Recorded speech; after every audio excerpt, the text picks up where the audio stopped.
get started a little bit 4 minutes early. Thank you for coming out here on this lovely early morning time.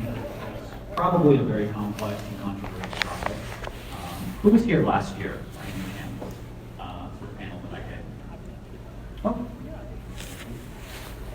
So, a lot of things have happened within this AI art space, and I presume everybody more or less understands a little bit. Who's heard of AI art? If anybody has not, actually, has anybody not heard of this, or who thinks they have a deep understanding and could run this on their own system right now?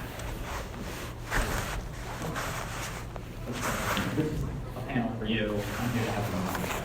So this is kind of just to talk about how it's applied and a lot of the problems that really come together for it. So I'm just going to basically talk a ton. There is a mic up here. I encourage people to raise your hand if you have things. I'm going to ask a lot of rhetorical questions to the audience because this is a discussion about ethics.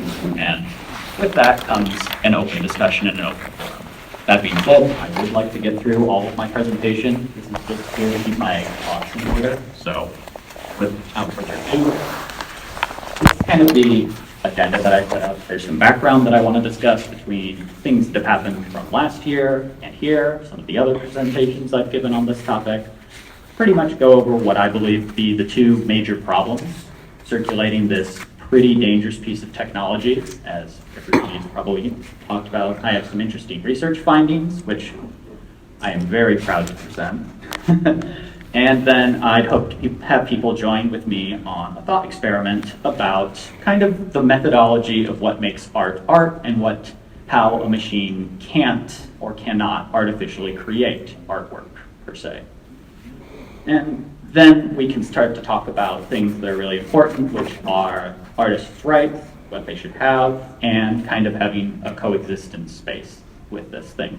There's also some interesting tools and regulations that if you dislike AI art and you just want to, hate on it all the time, I have tools for you. They're there. Don't worry. Unlike last year, where the tool I wanted to present, I just really hated on because it was not good in my opinion. This one, I have one that's good this time. And then we can open it up to Q&A. But as said, I'll be trying to look around as best I can. So if you have something or a point, I'm going to be asking a lot of rhetorical stuff. You can come up to the mic, or you can just, talk loudly. So the real thing I want to speak with on, the beginning of this is the importance in this anime space of having a discussion about AI generative art and not trying to censor discussion on it. It's really no secret there was a petition to shut down this type of panel at Sakura-Con and other conventions. I don't believe that's really the right answer. It's just, let's talk and have a civil discussion about this. It's just ethics. We can all come together and do it. If your opinion is, no, this technology is so dangerous, we should ban it outright, we should have a discussion about that. Everybody should understand why you think that. Partially. I'm sorry, I'm quite a small person having this panel. I'm a philosopher. Which ethics, School of Ethics are you coming at with that? Oh boy, I hate,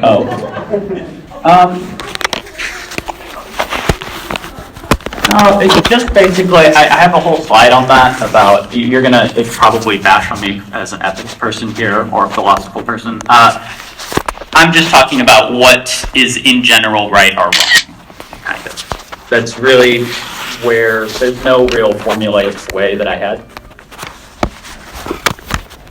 on approaching this. It was just to have an open discussion and some of the things that I think. Again, all the stuff in this panel is basically my opinions and trying to be as neutral as possible. It's no secret that I'm a software engineer. I like generative AI, I like materials, but I still think that I can represent the opposing side here of, as much as I love this technology, there are a lot of unethical practices and things that are happening with it, and thus makes me not like it anymore. So the big thing I want to say is it's important to have a discussion and just have this type of piece. If a convention wants to not allow generative AI in their exhibit hall, that's a completely another question. But trying to stifle out conversation will just give the entire anime space as you're just not going to be heard. This technology is already out there. There's already 10,000 companies using this. Just search AI on Google and you'll get 1 billion buzzword companies with startups asking for money. It's kind of disgusting, actually. So with that, I want to get some elephants out of the room from last year. Midjourney. I'm not affiliated with Midjourney at all. Last year it was alleged that I was some type of Midjourney promoter because I gave them a lot of praise. They were simply the leading tool for doing generative AI, and at the time, they were a leader in ethics. They are no longer. They are a bottom feeder in ethics, in my opinion now. Do they still have a really usable, nice tool? Yeah. But in terms of ethical practices, how they tackle some of the problems, they kind of put up a blockade. I have a lot to say about them later. So if I was a Midjourney affiliate or a promoter in any way, I'm about to get fired. There was another thing. God. Oh boy. There was another thing that I had to say previously. I still stand by this word. Copyright law is dumb and boring. It's not to say that you should follow it or it is the law, and I do say, yes, let's follow it. I just say that how it is implemented, we haven't even caught up with digital music yet in terms of legal practices. And now we just throw a huge new wrench into the equation of now we can spit out artwork in 5 seconds and make it copy other people's artwork in 5 seconds and spit out as if it was them. This throws in a whole new piece. So I just really wanted to push forward. I think copyright is dumb and boring because it's a legal battle of who puts the most money on which side of the scale, as seen by Mickey Mouse here. Just go look up the Steamboat Willie debacle. It's awful. So that being said, you cannot talk about AI generative art without talking about copyright law in some way or form because it is consistent in references. That being said, I stand by it that it is dumb and boring, and I will continue to say so. Now, as kind of a piece of, from moving on from that, I want to talk about when I'm discussing things in this panel, I care more about the ethics of something and not whether something is legal or not. That's not to say that I don't really care. I don't say you should not follow the law. I'm just saying that for the purposes of discussing things, especially this technology, I really do not care about what is legal and what is not. It is more of a question of what I think is right or wrong to do, and that's what I implore other people to do so as well. Now, I kind of put this in here as why would I not want to discuss the law? And I just want to really hammer this in that this technology is so new and so innovative at this point. The law has not caught up to this. We're barely at guidelines for how to implore pieces. Every single legal debacle that's going to come up with AI generative art or LLM large language models is going to have to settle on a case-by-case basis. There's no regulations in place. These companies that employ this type of technology can just do whatever. The law, to generalize it in my opinion, the law is written to stop things that are right and wrong. We all come together and say, hey, we shouldn't murder each other. We make a law that says, let's not do that. It doesn't mean people won't follow it, it just means that. Or as a professor who told me once, all regulations are written in blood. A company says, well, I can have hazardous materials, where my employees enter and exit the building. I'm paying them hazardous. No, we make a regulation that says they can't because it's dangerous. The reason I don't want to discuss the law is because there are real no laws right now on AI generative art. It just hasn't caught up right yet. Can I just say that it actually does, and on the basis that during the pre-training stage, it has to copy all the images to do it. Yeah. I'm not saying the law is not important. I just say that where is the regulation there's no regulation for example on pre-training data for AI art, there's no regulation that says you can or can't do this with pre-training data, as far as I'm aware. part of copyright law allows its right holders to not allow unauthorized copies or distribution. I'm going to get to that. Don't worry. I've got a point on how copyright law, as dumb as it is, fits into this matter. So that background being said, oh boy, AIR, what is it? So in my kind of understanding of AIR, the best way to generalize it is it's a magic box with very dangerous batteries. So it's a box that is a system of complex programming, learning models, machine learning.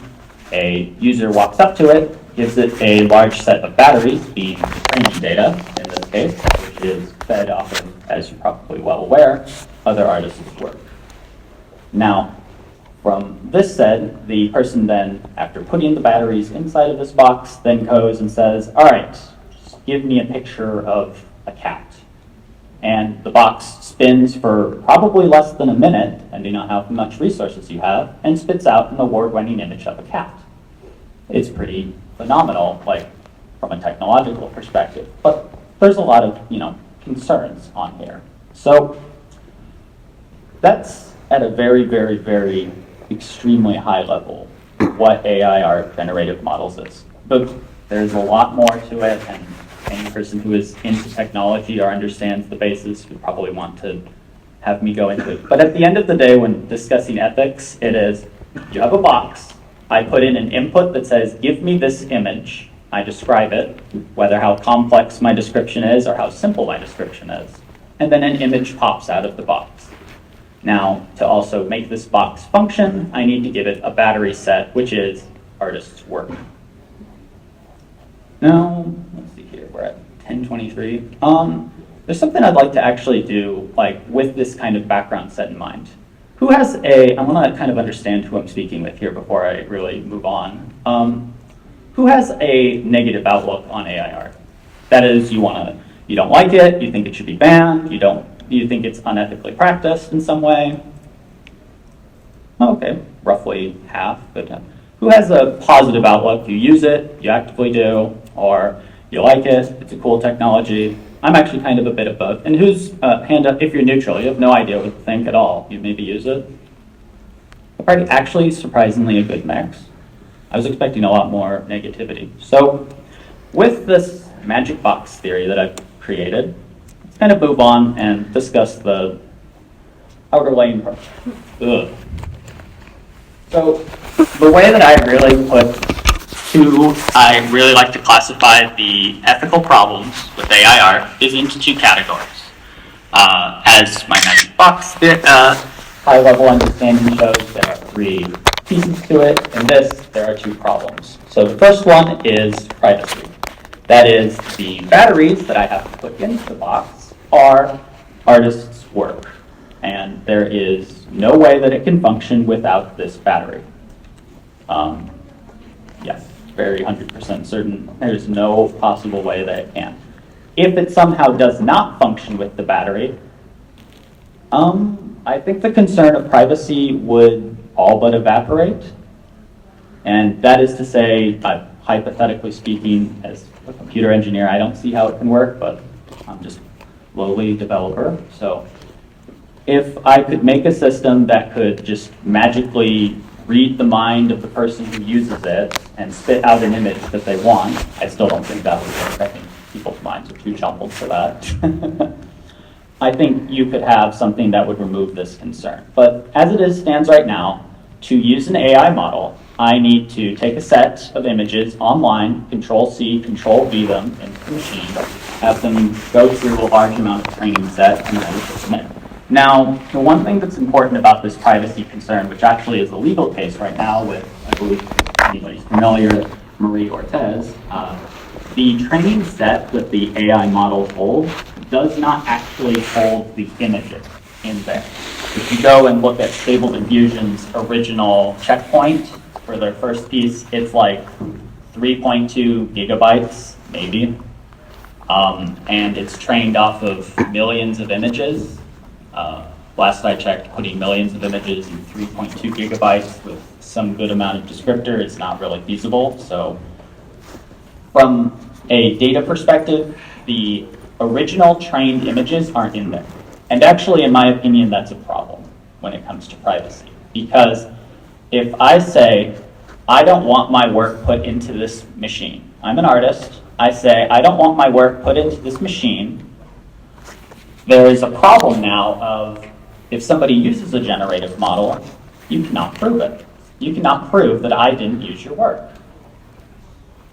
And the other major problem that I kind of lump into here is economic, which is that even if I could, eliminate the privacy concerns of artists' work being used without their rights or without their permission, there's still the economic problem of artists are being replaced by machines. Now, there's many school of thoughts, and a lot of them devolve into dystopia of, should we have all humans replaced with machines? Should everything be completely overturned?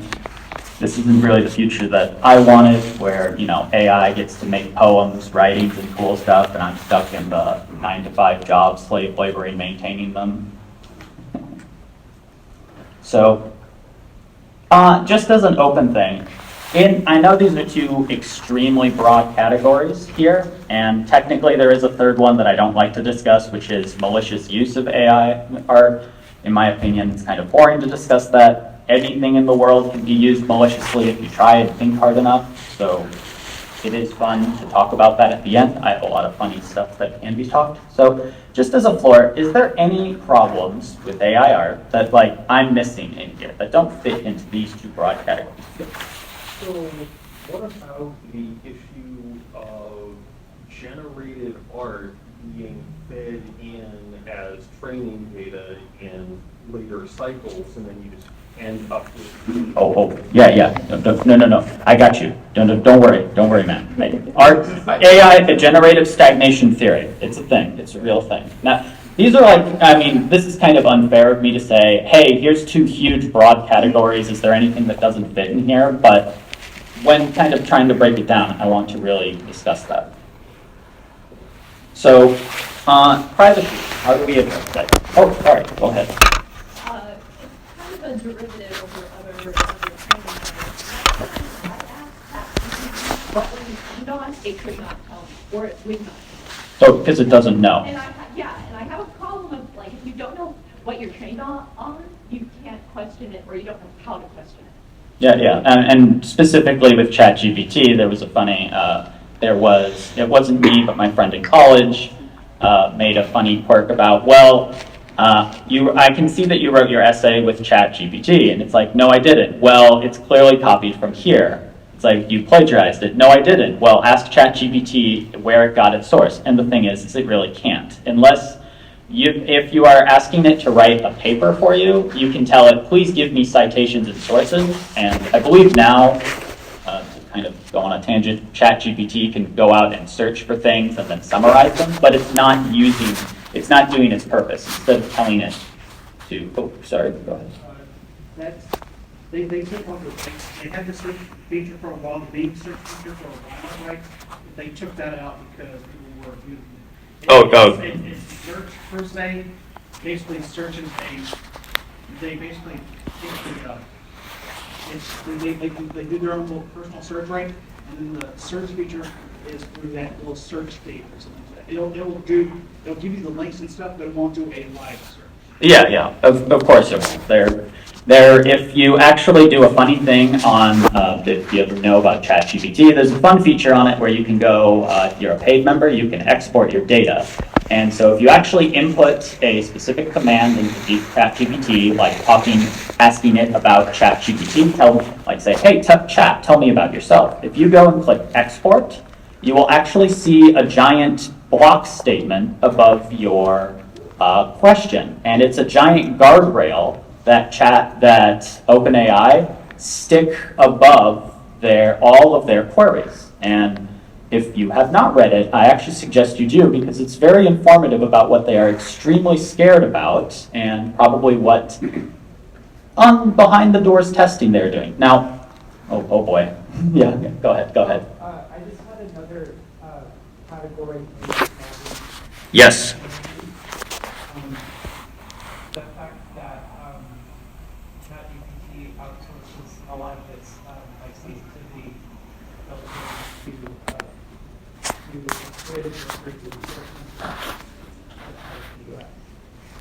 So I know this is like, we're talking about AI art, but in that, wouldn't that kind of be economic / malicious use? There is a third phantom category here that I don't want to put up because it's kind of just circular to talk about. It's how maliciously can we abuse this new technology that nobody has regulations for?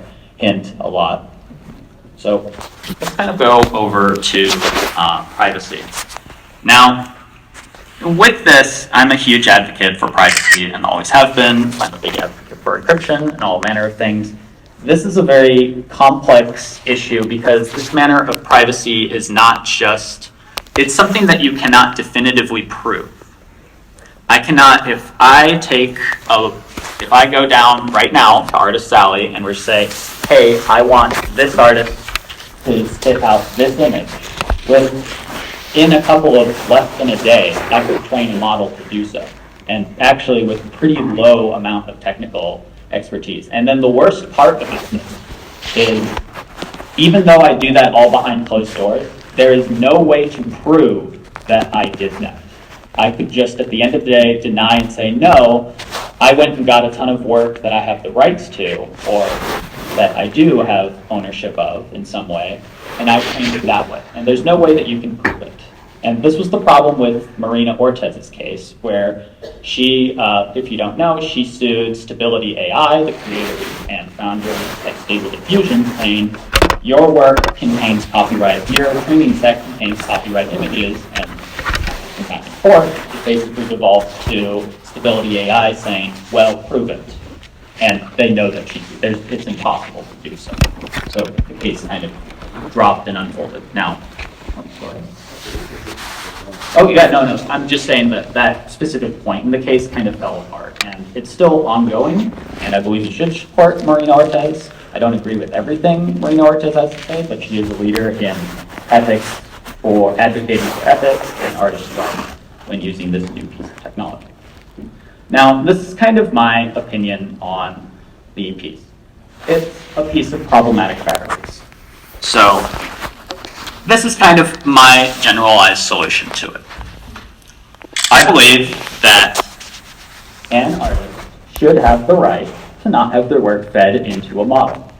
Now, I don't have a way that this is, I have a few ways of how this can be, executed. It requires a lot of people to get on board, usually in a lot of droves or with a strict piece of regulation. But just on a front, if I were to wave, I want to ask like a question. If I were to wave a magic wand right here, and our biggest problem with AI is it using artist work. Let's say I wave a magic wand, bibbidi bobbidi boo, and now this rule right here is in effect. Do we still have a problem with AI generated art that's not economical? Do we have a privacy problem? I don't know, I feel like it kind of falls into both, but just the ethics of to what extent is it okay to use AI art to win competitions or money? Oh yeah. That's actually a good point that I kind of only skirted on. I do have something for you at the end when I talk about my research. AI art is soulless is the conclusion I have. Go ahead. I think it would depend on how easy it is for the artists to exercise their right, and if like the good companies are actually going to go with that, because No, I mean this is really me being unfair again, saying, hey, I wave a magic wand and this is true. I mean, obviously, unless somebody has a fancy magic wand, I don't think this is going to happen, but it's going to be pretty difficult without some strict regulations. But the idea here is, if I wave the magic wand and this is true, do we still have a problem of privacy? I honestly think that if AI generative art came out with this type of thing, came out with this law in effect, or this regulation, there would be a quarter of the problems, if not half the problems, and controversy around AI art would be gone. No, again, unfair. Oh, go ahead. If you do the magic wand and this becomes a regulation, you still have the problem if you can't prove that. Yep. Yeah, that's the thing. Yeah. Just because I have a law that says you don't have a right to do it is very important, because we also need one that says you need to transparently prove that you can, that you are following this law, that's a good one. Let's say like when you say magic wand, we literally mean 50 bucks you do, you literally cannot put out this work into AI no matter what you do. You still have an economic problem. Yeah, we still have an economic problem. My thing is, I say, I wave a wand, and if an artist doesn't explicitly give their permission, willingly, of course, that they can speak, they hey, yes, I have this artwork, put it into the model because I'm a tech person, I want to put it in or try it out, then if the model, for some reason, just cannot accept it unless there's willing consent. So due to the way that these models are generated, you have a data set. If you use the exact same machine learning model, you will regenerate the exact same model every single time. Therefore, if you have a consistent set of data that you use to create a model, you should be able to, in a vacuum, regenerate that exact same model over and over. In the court of law, what you would have to do, from what I'm seeing here, is you would have to put the onus on the creator of the model to say, hey, I still have the original data set and I can regenerate this model as proof to say, I did not use this artist's work because I can perfectly regenerate my model. Yeah. The key thing is you're accountable for an audit. If somebody comes to you, that's the big important piece of regulation for regulating data privacy, is saying, I have records and accountability that says this is how I made the model, this is the trainings that I used, and it requires a lot of retention, but I mean, we do this for a lot of spheres of practice, finance, business, all manner of people follow this. Just go ahead. Even if you do wave the magical wand and if you want to host it, there's still going to be contract law saying if you host it on this company's website, we have the right to use your artwork. And then the AI companies, giving the training data, and go to the code, and they can still train on the data regardless. So we still want So, I mean, as we're seeing, I know I'm giving more superpowers to this magic wand here, but the more superpowers I need to give to my magic wand here kind of understand just how difficult this problem is to regulate. If I make a law saying you have to have consent and keep trading data and succumb to audits, there's still a lot of ways that you can maliciously do it. You could just fudge your audit at the end of the day. Yeah, and on that note, you can also, you can also have hire artists who copy other artists' work, and then have you do that, and have them speak that, and give them speak that. They're similar, we didn't expect the original great artists as well. So, we don't expect the artists that copy the work. Yeah, I mean,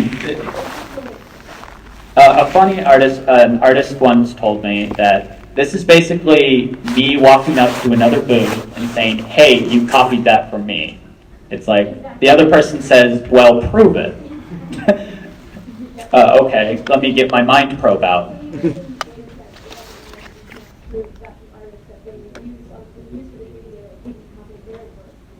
Yeah, so kind of going back to my original question here is, as superpowered as this wand is, if this is true, is this okay? Is aside from economics, is AI art, happy? Are we in a good, nice space that we can, coexist at? At this point, you as an artist make art of like another person, and you are giving express permission. So, oh boy! You're saying I'm okay with whatever I know. I can go. This magic wand is getting more powerful. It needs more powers by the moment. Just like I draw like a. Yeah. And what if I went over to somebody else, traced their artwork, and put a filter over it that's minimalist with minimalistic artifacts, and say, well, it's my work now. Exactly. We'd have to, assume some reasonable doubts here, but in the interest of not making 100 bullet points on this lovely regulation and law, my point is that I think that this is the goal and rule that we're kind of moving towards. This is what we want. Yeah. Well, I think there's also an addition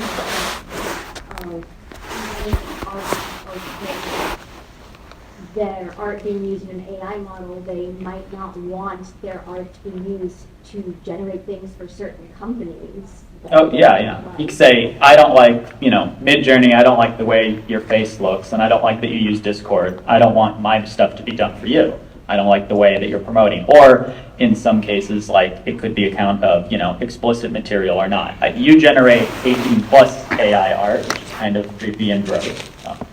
Don't look it up, it's creepy. I don't want my work to be done to fed this model, but for the other one. Oh, go ahead.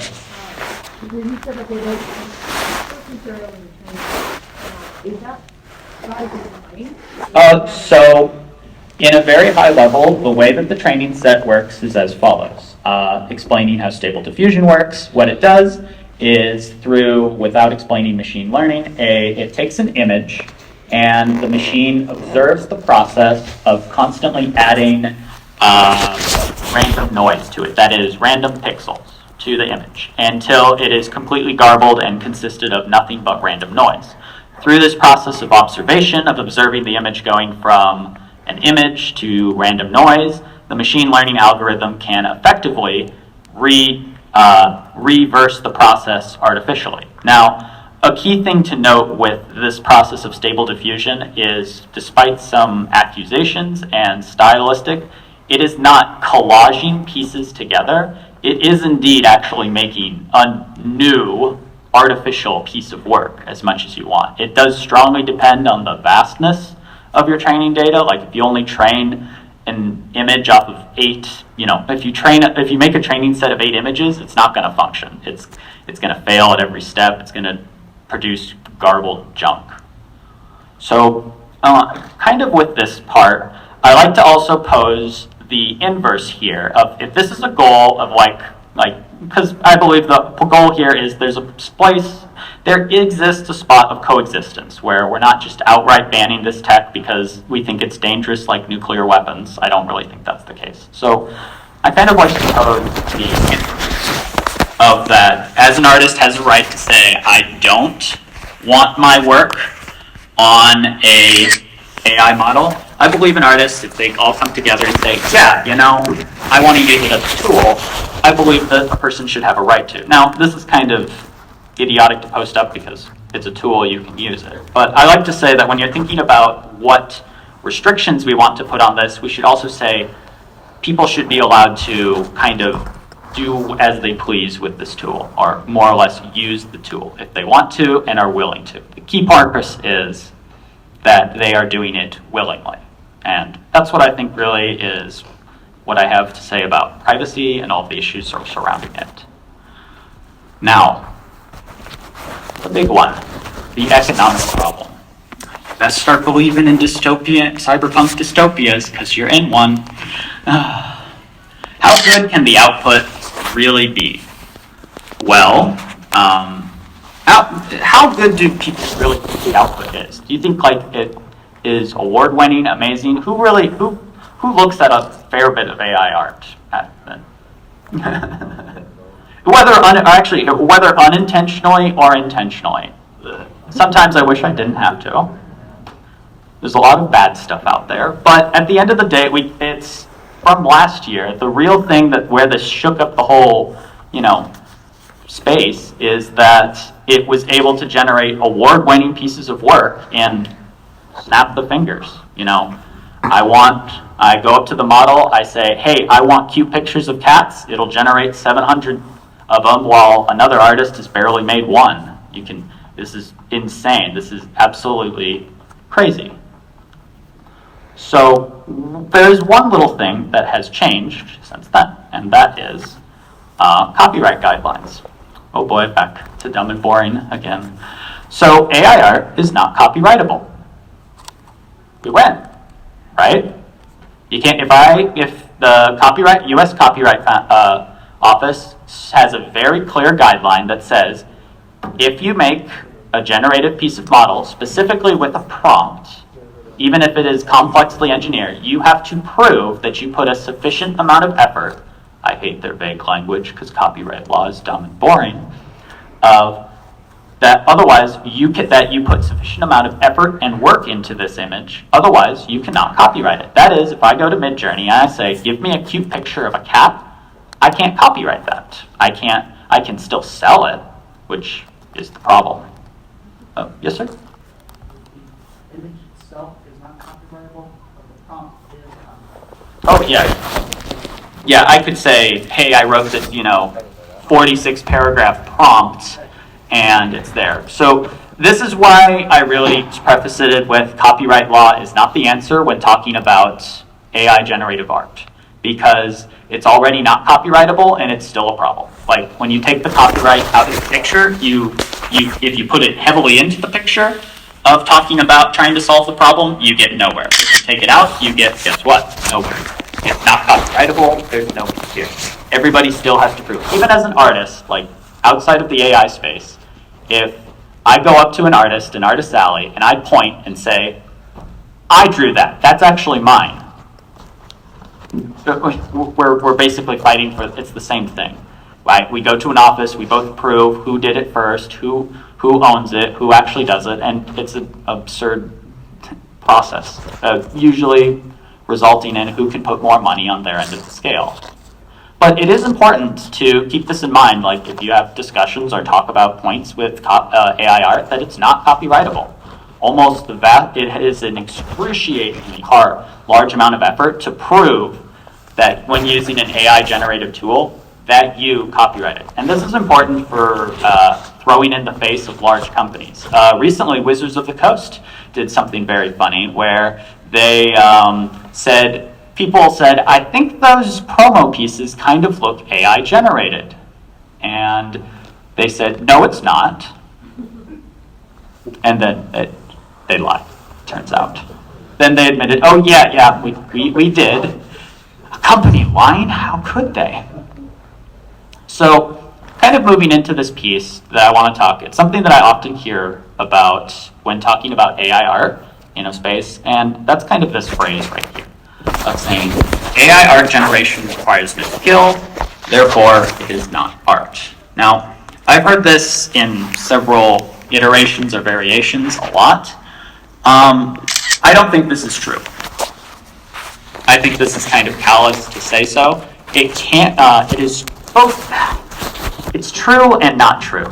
I can go up to Midjourney, pay $10 right now and say, give me 100 cute pictures of a cat frolicking in the forest, and I think that requires no skill. You just put in a prompt and it says that, and the Copyright Office seems to agree with me. But at the same time, this is a background image. Oh God, that's awful. You can't even see that. Anyway, this is an awful image. Does anybody know Comfy UI? Has anybody heard of this? This is an extremely complex piece of machinery that lets you fine-tune each generative process. So this image was taken from a streamer who went through and completely blows out of proportion the amount of fine-tuning that you can do on each step of the process, and just to produce a singular image. Now, this is kind of like a weird, when I look at this and I say, well, if you're spending 8 to 10 hours, going through a process to make a fine-tuned work, why are you using an AI generative model as opposed to, drawing or digitizing it yourself?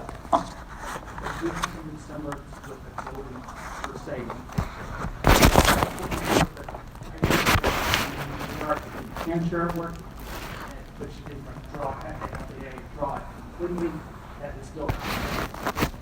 Oh yeah. There's a lot of variations and nuances in what I just said. What I said again is a pretty gross generalization. So when you say it doesn't take skill to create AI art, and again you're asking why would you spend 8 to 10 hours? It's entirely possible you've got somebody who does not have the artistic skill to put down what they see in their head on paper, but they have the skill to describe it in such a way that the machine can create it. So it sounds like what you're really saying is creating something like this is a different skill from art. It's about the journey, not the destination. I got some fun things to talk about for that. So the thing that I just really want to show is that AI art, both when going back to this, AI art can both take 0 skill to use and about the same skill as you paying money to commission an artist to draw something for you. You're effectively doing the same thing, you're just talking to a machine a few 100 times as opposed. But also at the same time, if you really dig down technical underneath the hood and fine tune every little piece of process, you can employ what I describe as skill. So let's kind of revisit back at the economical problem. I believe people should have the right to use this tool, but what about the person? The thing here is not about whether this tool should be allowed because it's here. It's about the person. What about the artist who's really getting stepped on right now, who's not using this tool? Because, as I said at the beginning, you should have the right to use this tool, and you should also have the right to not use it. Now, as an artist, let's say I make, PowerPoint slide artwork, which is basically where I made all of these pieces. They're generated and searched up for. Now I'm out of a job because I used to be able to make, lovely artistic pieces and flashy points for my business PowerPoint presentations all day. It sounds like a soul-crushing job, but it is a job for some people. Now I have to compete with a machine that can snap out pieces snap out thousands and thousands of things in, a second. A second if you have a supercomputer, maybe a minute. And now anybody in here, if y'all play video games, right? Anybody who plays video games, with sufficient hardware to say, can now spit out nice pieces of imagery by themselves on their own without almost very little resources and technical expertise. How does an artist compete with that? I'm saying with artists who compete with that.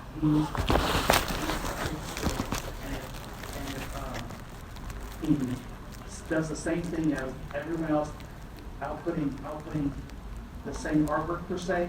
He still has an edge because he has an artistic feel for it. So he can still edge out.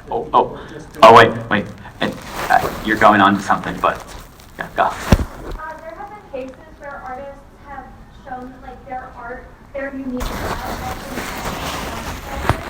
and then had their art style exactly replicated. So there isn't a argument to be made of someone could, produce a new piece of artwork, change their style up, learn to draw something new. The AI art can learn to do it just as fast, if not faster than the Exactly. Right now, if I were to go down, no matter how successful of an artist you are, and the large digital artists really suffer from this problem right now, which is, look at Sakura-Con, Zumi, Denkai, and a lot of the other people. They suffer from this problem because their artwork is so prolifically shared, and they give out rights to people who buy it, saying you can put it on stickers. If you've, bought any, big waifu mouse pads, you know who you are. You've probably seen Sakura-Con branded once because Sakura-Con puts them out. But now she faces a problem where by selling rights to her artwork, now she is effectively selling the rights for people to replace her. And it's prolific online.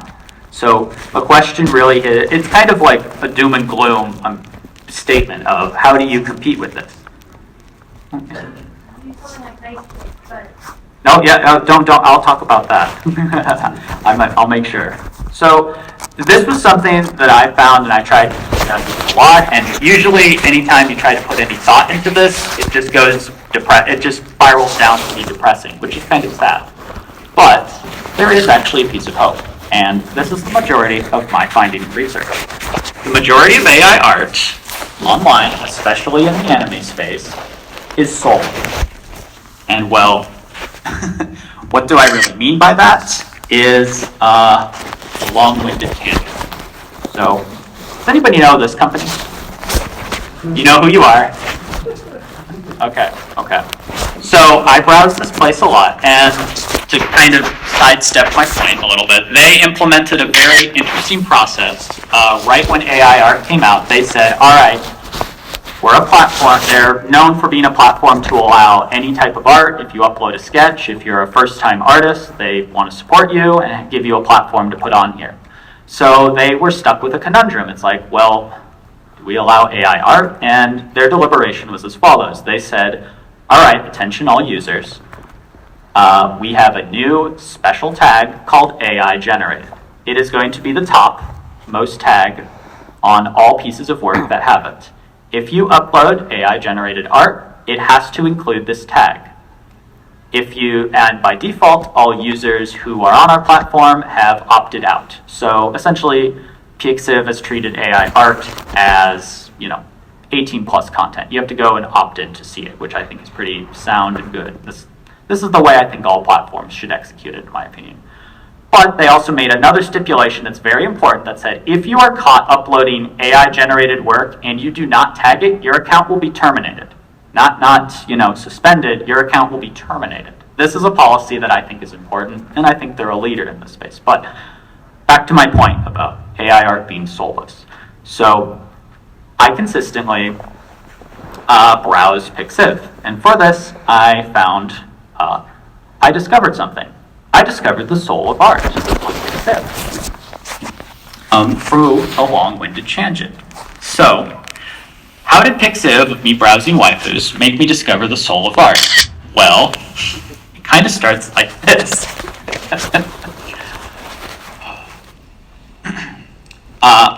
When going through previously, I had kind of discussed the output of AI art. I made a website, a web app called ai.turing. I think it's still up. It was basically a Turing test that said, hey, can you tell the difference between this piece of work and this AI-generated work? Or it puts two pieces of artwork next to each other that are quite similar and says, tell me which one is AI-generated. Or pick all the AI-generated artworks out here. And I wanted to see, under some control questions, what people could do. And also the inverse. If you have an AI model generate something, you could submit it and say, well, how well was it able to, hide amongst, be an imposter, as you would say, for the work? Or how well is your artwork compared to, other pieces of AI-generated work? So everything was going good, and the score set for people was in the 85 to 95, unable to recognize, differentiate AI art from artwork. Where am I going with this? Well, on Pixiv, I had the same type of control test, and I found my results were very skewed and wrong, but for a different reason. When I was browsing through Pixiv, I could find that I could consistently go like, you have to click an image on Pixiv to see the tags. You want to see what the source material, the sauce is. So I find that I was able to pick out, oh, that's AI generated. Oh, that's AI generated. Oh, yeah, that one. Oh, I guess I was wrong that time. And then I went like, wait, hold on. You're not supposed to be able to differentiate the two. They're supposed to be the same. Why am I able to, with a really high accuracy, find out which pieces of work on Pixiv are AI generated without seeing the tags first? How am I able to do this? And maybe it's just me. I went to my friends, said, hey, can you do the same thing? Over several time series and control set, I found demonstrably the same so. They were able to do so. So what was going on? And well, the thing that I found was all of the artwork seemed very samey, stagnant, and soulless. I think a few of you might know where I'm going with this, but I want to dive in a little deeper because I wanted to understand this principle a little bit more. What specifically, you can look at an image that's AI generated and you can say, that looks soulless, or that looks creepy, but that wasn't enough for me. I wanted to know, why do I think this image is soulless? Why do I think this image is creepy? And suffice it to say, I'm pretty sure if you're in the art world, you've heard this statement before. So don't sue me, wizards. I generated this myself. Art is in the eye of the beholder. Oh boy, oh boy. This again. We're back here. Well, I really hate this cliche now because a professor at PNCA, when I wanted to discuss art methodology of why I was seeing soulless artwork, they gave me a course curriculum for Art Methodology 301 titled Art is in the Eye of the Beholder. And I'm like, oh, so you talk a little bit about this phrase. No, that is the course. It's about this. It's just discussing all the nuances of this phrase. And I was like, for 3 months you talk about this? And I thought systems was difficult. This is hard. This is ridiculously difficult. Wasn't the original phrase beauty? Yeah. Beauty is in the beholder. The historic of it, when beauty is in the eye of the beholder, and then famous painter of like 2008 basically said art is in the eye of the beholder, and everybody says that. So what I'm really going with this is AI art lets you get to the end, per se. That is, it is not an artist creating artwork on Pixiv that I am seeing that's soulless. It is, as you would say, a beholder of art. Now, I know that I just really insulted all of the waifu artists generating AI waifus on Pixiv, saying their art is soulless. I'm sorry if it is. But it's not it's not the problem that you're seeing. It's people generating this technology are skipping to the end. They're clicking the button, they're playing the super hard video game, they're editing their save data and saying, boom, I win. Ask me to go immediately. Give me all the milk and cookies right away. That's what AI lets you do. It lets you skip to the end. And thus, for not having you do not develop an artist, forgive me if I can't explain this process very well, but an artist develops a conscious or subconscious connection with their beholders, the people who like their artwork. Whether they know it, are aware of it or not, they understand kind of what their fans or beholders of their work want. And it's like, really? I never did that when I draw, but I did not become an artist. And I asked a few artists about this. Some of them said, oh yeah, I studied that theory before. Some of them said, I have no idea what you're talking about, you're crazy. But that is what you are skipping. An artist will go through the process and, to quote a lot of philosophical cliches here of, it's about the journey, not the end. That's what AI art is doing. It's letting you skip soullessly to the end and give you the cookies right at the way. So art, this type of piece has power. And moving forward in the space of AI art, you're going to suffer what's called AI stagnation theory, which is, go ahead, sir. My counterpoint is, if you're just entering a prompt, you're just entering a prompt like, I want milk and cookies, and you can get milk and cookies, that's fine and dandy. But I've been seeing that if you work if you both work together, sometimes you actually get a better product than the sync than one or the other per se. I've actually made a ChatGPT whatever thing in the store, and I've seen it create stories that make me cry per se. No. So here's an interesting converse experiment, just to kind of remove AI out of the way, right? All right, let's push it aside for a moment. Let's think about something different. If I go to an artist in Artist Alley and say, hey, I want a picture of the best girl ever, Amelia from Ray Zero. Everybody else is wrong. So, if I say, hey, I want a stunning picture of Amelia to an artist, am I an artist at that point? Just, I have an artwork. I magically made it, I created it with my money through some other ways, per se, but am I an artist? Now, take the same thing and I go back and every single step of the way, I go like, oh, no, I want her facing like this. No, her cheeks are supposed to be flushed. She has exactly 7 follicles on her hair right here, and go through and fine tune it. It's at which point, even though I'm not actually drawing anything, at what point in this process of commission and super, oversight and instructions do I become the artist and the person actually, drawing stuff and being like, oh God, this wasn't worth it. At what point do I become the artist and they become the tool? Is a more interesting discussion. It's more like your collaborator. Yeah. It's like, well, if let's put it even further. If you're the one with the pencil and suddenly, right here. Let's say I suddenly have a neural link to you and I'm saying, no.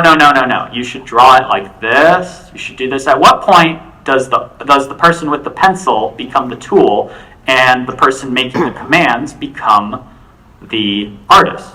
It's a weird like thought experiment that doesn't have a definite answer. Oh, yes, you in the back. Yeah,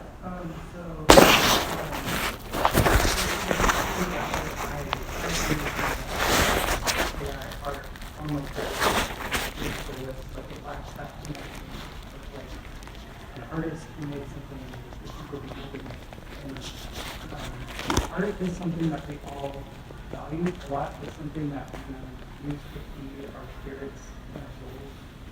And I hear you saying that you think AI art is soulless. And I'm wondering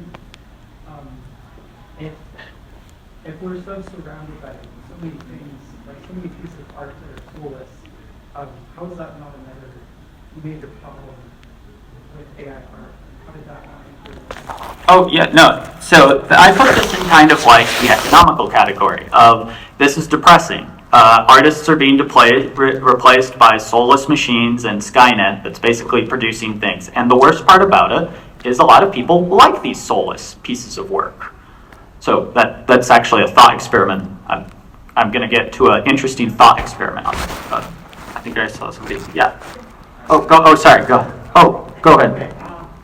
Still a little confused about what you're saying. So I asked the question, what is this problem start with this website that you did before you started? Oh, that's a good question. So why didn't I discover this in my AI Turing test? So specifically, what I'm trying to say here is the vast majority of AI art is soulless.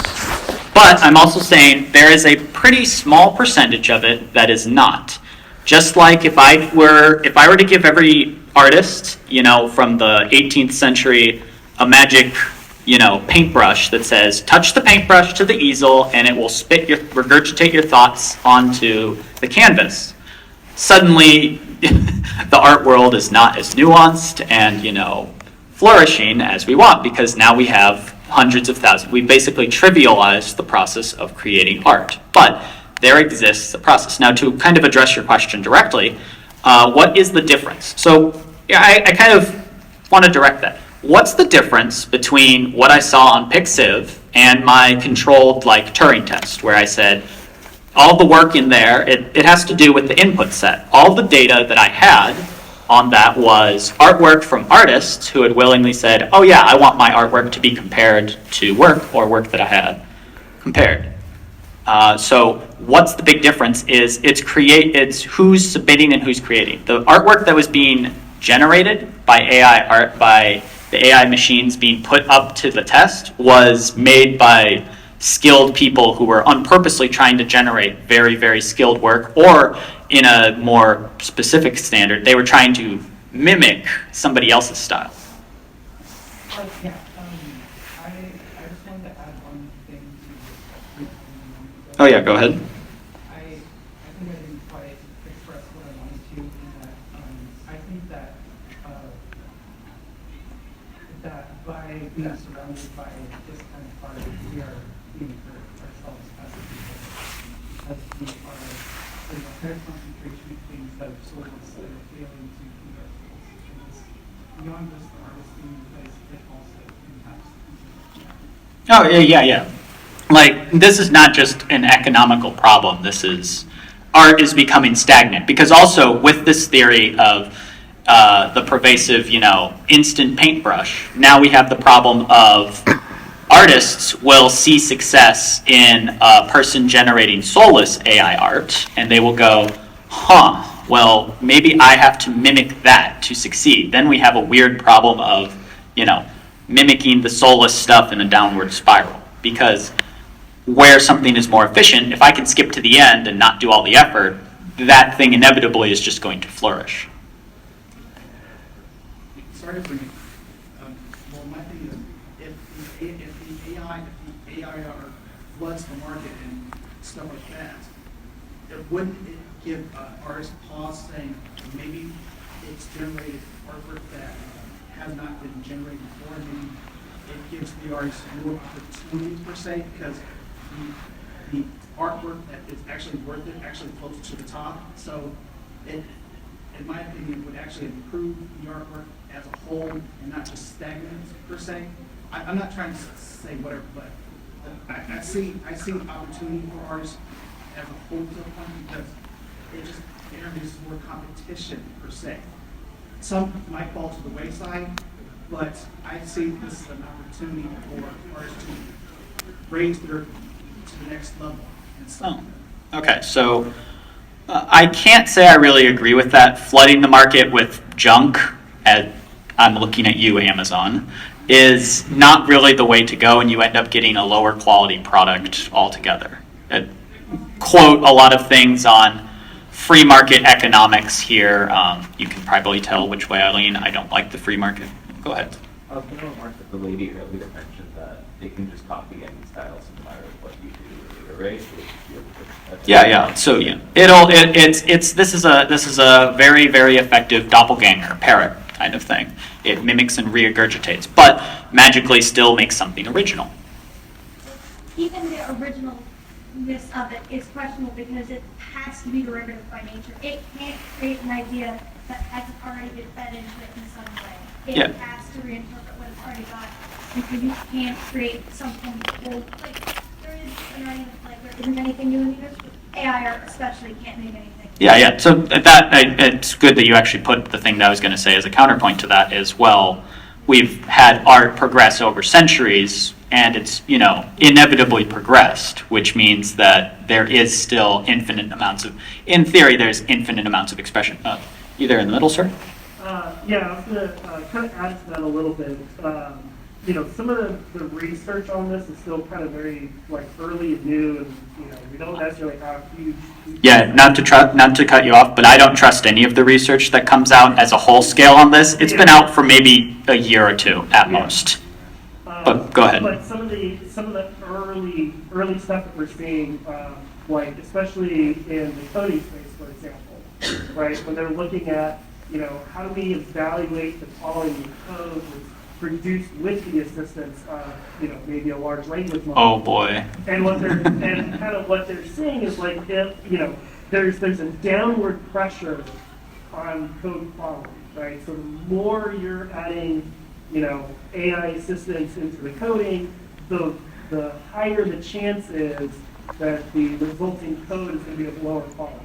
It's going to be larger, more complex, things that are generally negative. I really need to move on because I want to get to my thought experiment, which is next here. But I will say, I wish ChatGPT could code effectively. It cannot. It hallucinates. I tried to ask it to make a YouTube watch later playlist function for just importing all of my channels to watch. It couldn't do that. Or I had to walk it through each step saying, no, that API call doesn't exist. Use this one. Oh, okay, what about this one that I just made up? No, that's false. And then it wanted me to make the API call itself. I'm like, I don't work at Google. So there's another piece, I kind of wanted to do this to see if my thought experiment would go, that artists add something else to artwork, because we've only looked at this at a face value right now. And I want to say that there's more behind art than just this metaphysical soul that puts into it. And with that, I want to go into a thought experiment. But let's buy some work of the best girl. Kind of roll with me here. By the way, best girl facts, you're all wrong. So, in this kind of thought experiment that I went through in the art this is my version and iteration of it using anime waifus, of course, as the medium. But this is a kind of interesting concept that my take on the concept of context behind art and what artists add to it. So for this, we are art beholder. We want some artwork of the best girl ever. We're going to go out and buy it. So thankfully, we found an art gallery in our thought experiment. We found an art gallery that only sells pictures of Amelia. Lucky us. So for this category, we have 3 pieces of work. I know that times are tough, but 3 pieces of work for comparative nature. All right, so the first one is, let's say it's one that really catches our eye. It's a digital piece of work. It really exemplifies our style. It's I would say it's like, okay, I want to buy this for all intents and purposes. I came here saying, Rem's really cute, but I love Amelia, so here we go. All right, Now we go to Exhibit B, is something completely comparable as well. Another large piece of digital artistry. Let's say that this is in the style that you like, whether you like traditional painting, watercolors, or stickers, or whatever. But for all intents and purposes, Exhibit A and Exhibit B here are distinct but equal. As in, if my wallet allowed me, I would buy both of these, but more on that later. Then we get to Exhibit C, which is something completely outside. It's like, it's a rough pencil sketch, kind of, almost looks unfinished in the works. Something completely outside that I'm not familiar with. Not trying to put any judgments on if you draw rough pencil sketches as an artist, but this is just in the general scheme of my opinion right here.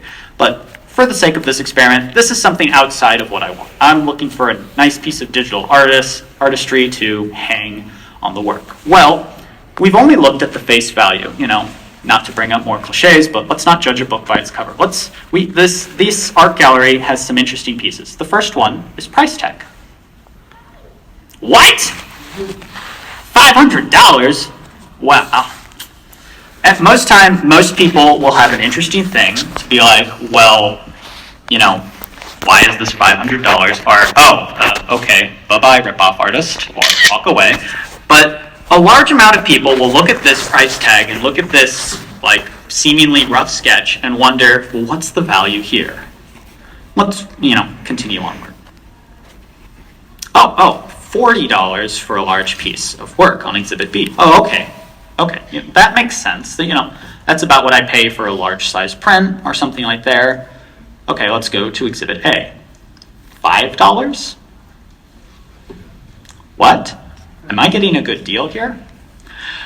Now, this is really pushing in on the economical value. I want to start off with price tag because when I put prices on these, I realized just how much of a change there is on your perception of the work. Therefore, just the price tag on this piece of work immediately can change a person's perception of it.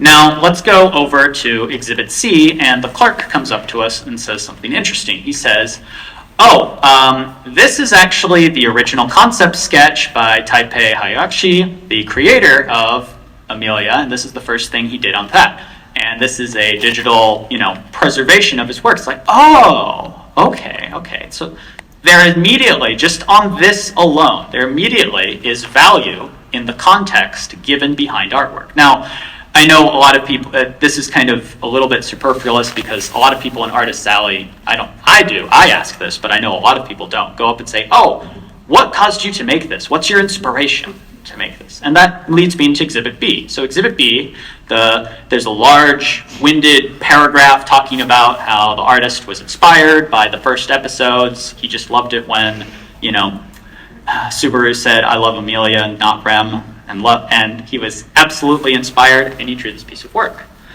And it took a large amount of time. The inspiration and context behind the work lends power. Now we go to Exhibit B, or Exhibit A. Sorry, going backwards is hard. Exhibit A, the $5 work. There's a simple thing that says, well, this piece of work is made by interesting machine titled the Orphan Crushing Machine. It is a amazing piece of work that reads my mind and spits out whatever I want. Unfortunately or fortunately, it is powered by orphans being crushed to dust. For whatever reason, this exists. So this is why it can cause things. This is a gross exaggeration of, the principle and thought, but it shows that the context behind work matters. When you skip to the finish line, as I demonstrated earlier, there is missing context that you evaluate on the journey. Now, that's not to say that a person using an AI generative tool can't go through the long journey process. Like maybe I generated 10,000 images before getting my final piece. That just means I made 10,000 rough drafts. There is value behind just the context of work. This is a big sighting on a lot of modern art. Some people like to see, well, this piece of work is just a ton of, paint splatters on a brush done by a 2-year-old, literally a 2-year-old, but people will pay $52,000 for it. Why? There's a lot of, sites and cases on the meme that is modern art. But the fact of the matter is that some people want this type of, and like this type of back expression on artwork. And the real conclusion is the artist gives art a soul, the art beholder does not, which is just really falling through and hammering in my point here.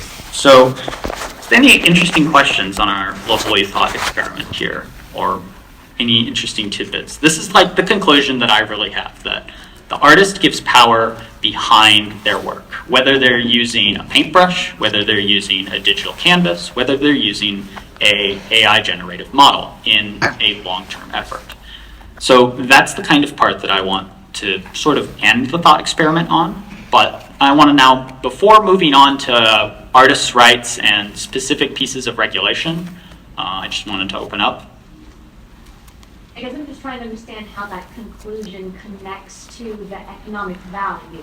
Oh, so this is kind of, sadly, so when discussing economics, like, as I said, whenever you discuss economics about in any system or any, economical spot, whether it's workforce, artists, being replaced by the machine, it's always depressing. Like, let's go to this chair right here. Obviously, it was not made by a person. It was eventually in a time before machines and industrial, this chair was made by people, handmade. And that was the sphere, you could say that was the sphere of art before AI generative models. And if we were in that sphere of, all workers, all, craftsmen and people being replaced by machines, it's just a depressing time. And that's me not saying that there's no solution here, but the solution is regulation and understanding the power that as an artist you give. The machine factory produced chair will not have the soul per se as, a handcrafted piece of work. That's saying it is just different. But when, as many people would say, trying to compete with compete in a market standpoint, because we're talking about economics, we're trying to compete, we have to understand what value do I bring that the machine doesn't, and it's this. Okay. Yeah, I guess just using the, It's soul, I think their soul can be different from economic value. Well, so if I look at all of the soulless art on Pixiv, the ones that have a soul are the ones that I like, and 9 times out of 10 they're not AI generated, sadly. I'm sorry for this. Oh, go ahead. The artist gives it the soul to the art. The beholder puts their own soul into the art that they like, either AI or whatever.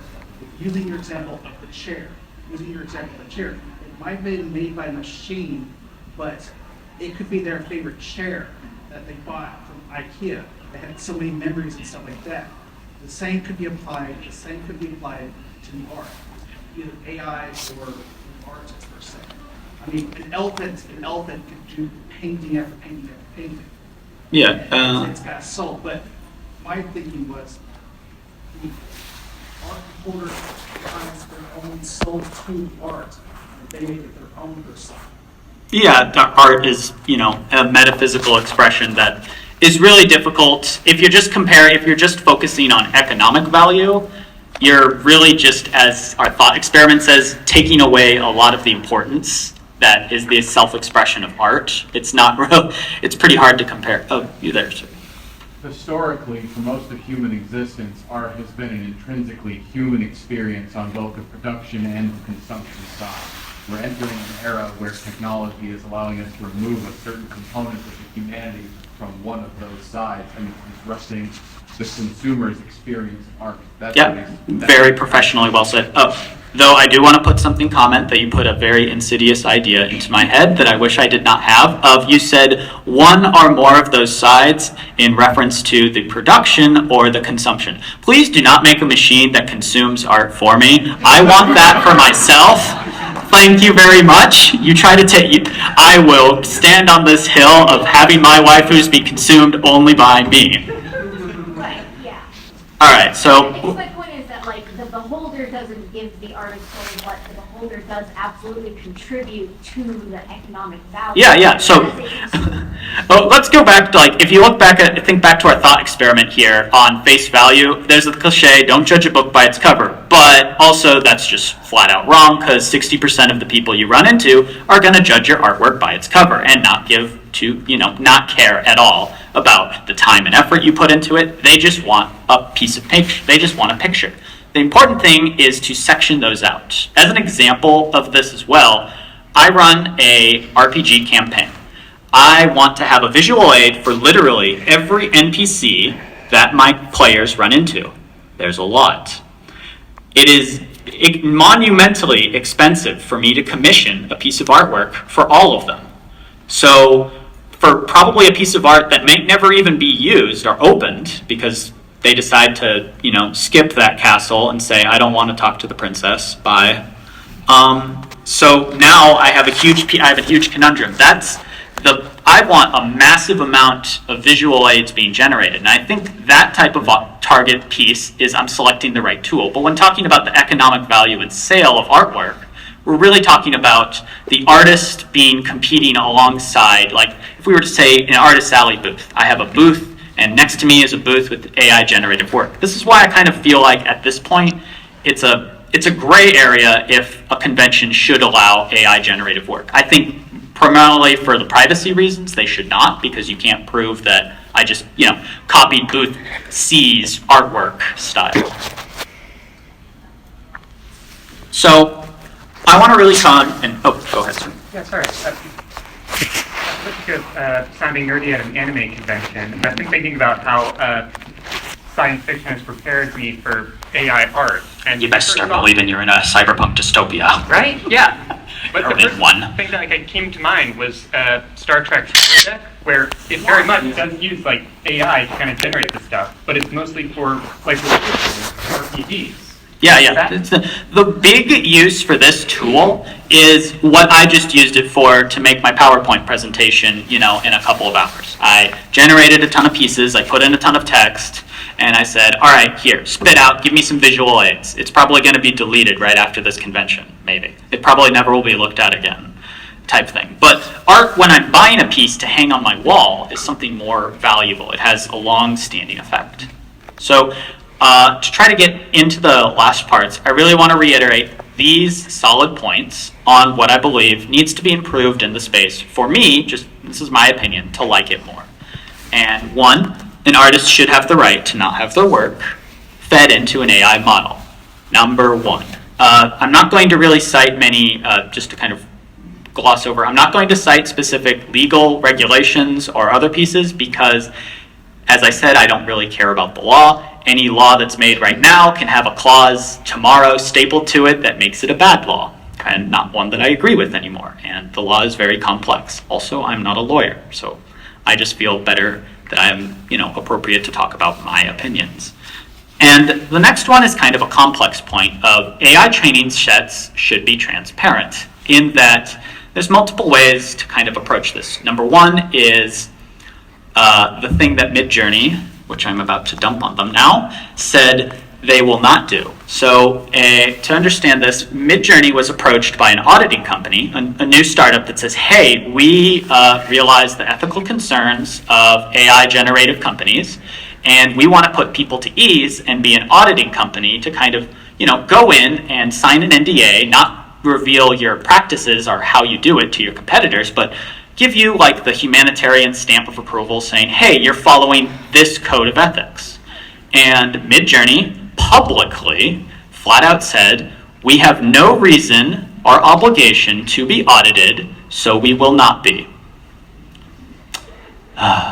One statement, one Twitter, now deleted. I wonder why. They basically just opened up the door for every other startup underneath them as a leader in the space to lead them to say, oh, wait, he doesn't have to be audited. I don't either. Oh, boy, oh, boy. So in some way, the training set should be transparent. Either the generative model from the training set purpose is updated to maintain a record of what is trained and what is not, or the training process is auditable in some way. Unfortunately, right now, this is not the case, and I fear we're moving into the dystopia where it will never be, because the technology is flourishing at ludicrous speed, but there is no safeguards or guardrails. We're only concerned about what it can spit out. Like if you ever see OpenAI or the CEO talk, he is very, very concerned about his own ass, not about the world. He's concerned about the bad things that ChatGPT or the AI model might spit out. And that's because he's accountable for that. So he's not concerned about the process behind the closed doors, because that's his and making him money. So my thing is that it should be transparent in some way. Now, that's not to say a company should have the right, if they have a special way of training, let's say they have a fancy training algorithm, they should be able to keep that secret, but it should be transparently auditable. Now, the last point here is to kind of talk about malicious use. This technology is scary. It actually recently caused a company to lose $32 million when a very, very intrinsic person went online, copied the faces of the CEO, the CFO, and the accounts manager, and they got onto a Zoom call, impersonated all of them with the person responsible for a financial transaction, and convinced him to transfer $32 million of the company funds to an offshore bank account.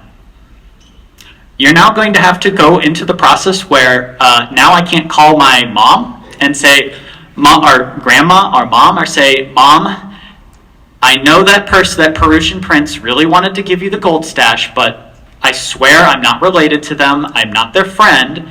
Now that's not the case anymore, because now the lovely scammer can copy my face, copy my voice with AI generative models, and impersonate me to my grandparents. You thought explaining the internet is not a series of tubes is complex. Now try explaining, oh, Mom, that wasn't really me, but it looks just like you.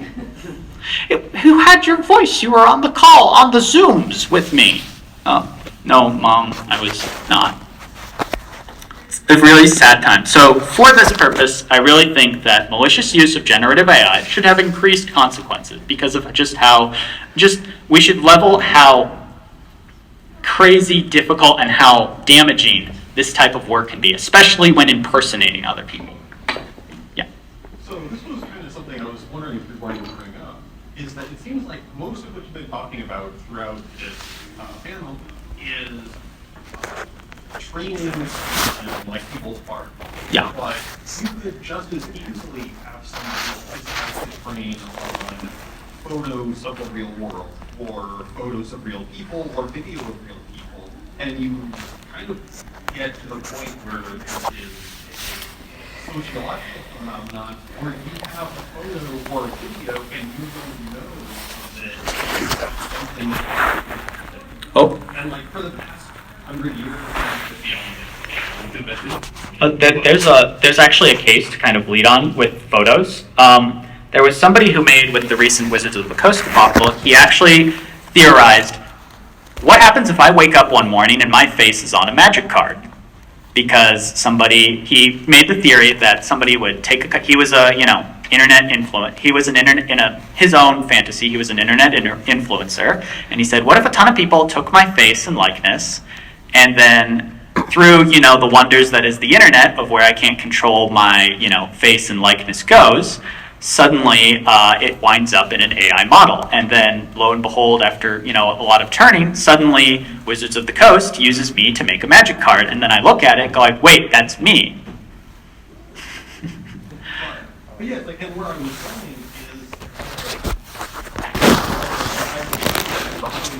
is, well, if there's a photo, it's something that happened. If there's a video, it's something that happened. And now it's like, well, there's a photo of you stomping on a kitten. It's like, you're going to have to go to jail for that or something. And it's like, and even if it's proven to not be you, your job can still fire you. I did actually have a really funny prop because it did occur. I was waiting for a case last year.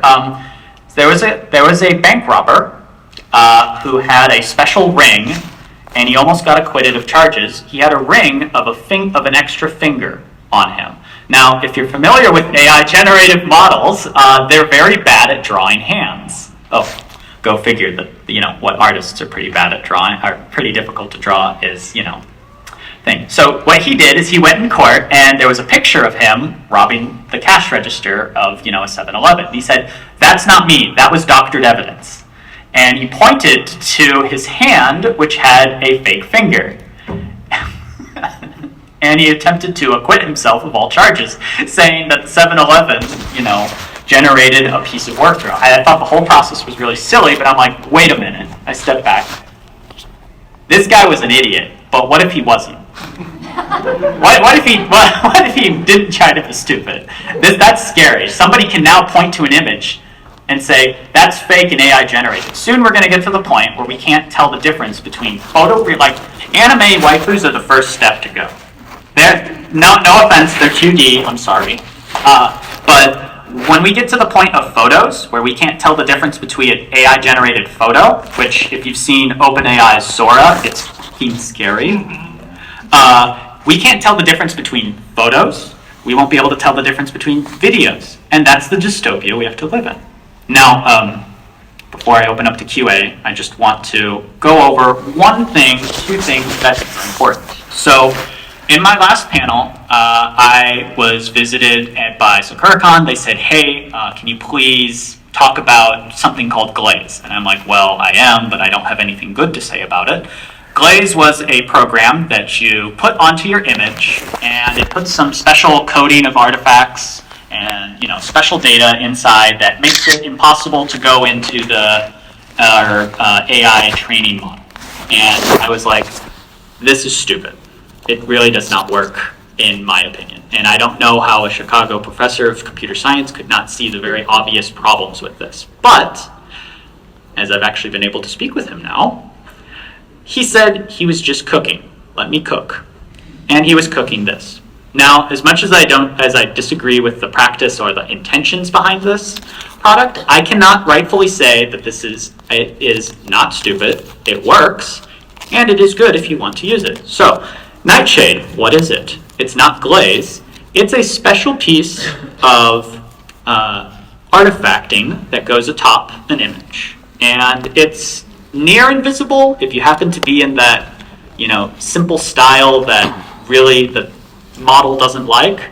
But what it does is it puts an invisible layer of artifacts on it, and effectively, when that image is then scanned into a training set, it poisons the training set. And if you read the research paper, it will now make, if you show an image of a dog, it will now make the training set think that it's a cat. And it can be really wide. So effectively, you're maliciously saying, well, if you're going to scan my model without my permission, you're going to have to try to find all of these Nightshade artifacts inside of it. So go deal with it. From from my opinion, I think this is kind of a futile battle. It's a battle of resources, but it's not something that I can call dumb anymore. It's not Glaze. It is an effective means. If you want to poison your artwork and have it poison the AI models, you're doing an effective blow to, people using your work without your permission in an AI model. I think it's really good. And it's pretty good. It's pretty cool to use. It's actually really funny to see how just absurdly chaotic you can make a LoRa model by just take a ton of images and try to make a LoRa off of an image set or a artist style, and see how chaotic it becomes just by putting 8 images in a LoRa that are poisoned by Nightshade.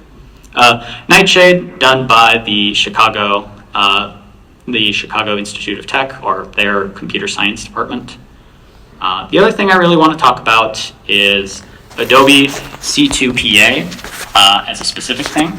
It's not good. We were talking about cyberpunk dystopias. This is really good on paper and sounds, nice, but it is not. So, does anybody know what this is? What? Really? Oh, okay. So, Adobe, in response to all of the concerns in, see all previous slides, said, I have a solution. we're going to implement this special cryptographic signature of identity inside of each individual image. And because we are the market leader in digital imagery, they really have that one, we're going to say that we also have a technology to verify it. So essentially, now when you make an image in Photoshop or any other editor or scan it in, you attach your identity to it cryptographically, embedded inside of it. Now, let's just wave the magic wand and assume Adobe is, foolproof on their verification. I don't think they are. As a vulnerability developer, they are not. Now, let's go through. So they say, all right, all of these images will now have an embedded identity that proves that that person made it. Whenever there's, let's say somebody takes the image and wants to make an edit to it, now they embed their changes that they made into it, and they embed their identity as well into the image. Does anybody see the problem here yet? If you got the identity into your article, you take the identity to your identity per se. Oh, yeah. Well, you can go and verify who it is. I mean, at the same time, you could say, oh, let's say it's, protected. Let's say if you take my image and I'm an artist with, maybe I'm Eromanga Sensei and I put Eromanga Sensei inside of my, images and it's my pseudonym. And then against the database that Adobe has, I can verify my identity as Eromanga Sensei, but other people do not. They just take the same watermarking or whatever that Adobe did and flash another image and saying, he also did this too. Oh, you can do that, but it won't work against the database because it's cryptographically sound. We are assuming cryptographic soundness, which means that through the magic of cryptography, I can do that. Adobe also had to reiterate in their hearing that no, this is not cryptocurrency or crypto assets in any ways, because if you know anything about that technology, it sounds very similar. So I'm actually going to see, does anybody understand the gravity of why this type of technology is very, very bad and very, very damaging? So let me put it this way. There is a database that holds the cryptographic signatures proving your identity to all pieces of artwork. And then all pieces of artwork who don't have this cryptographic variation are naughty, malicious users because you're not signing up for the system. This is mass surveillance in a nutshell. This is essentially us, or Adobe, being the towering overlords saying, we're going to be the sole adjudicator of which images are authentic and which ones aren't. This is not the solution. So, I agree that if you've got some, towering entity, it seems like nothing. What if you had something similar where people are able to download a program, some open source program to sign their images with something like a PGP or something? Yeah. And then they can publicly, maybe on their social media, post a key so people can verify that they did it. To kind of lead into this, so you want to decentralize the cryptographic process. Do we want to make a public blockchain of all the images and all of the internet that's verifiable? I mean, not to sound like the crypto bro here, but weirdly, that is the idea. Yeah. Just a heads up, we only have 2 minutes left. Okay, yeah. So with that, I'll just say thank you for coming in and having some thing. I'm going to Chappelle myself outside after cleaning up. If you want to discuss or have some more pieces, I have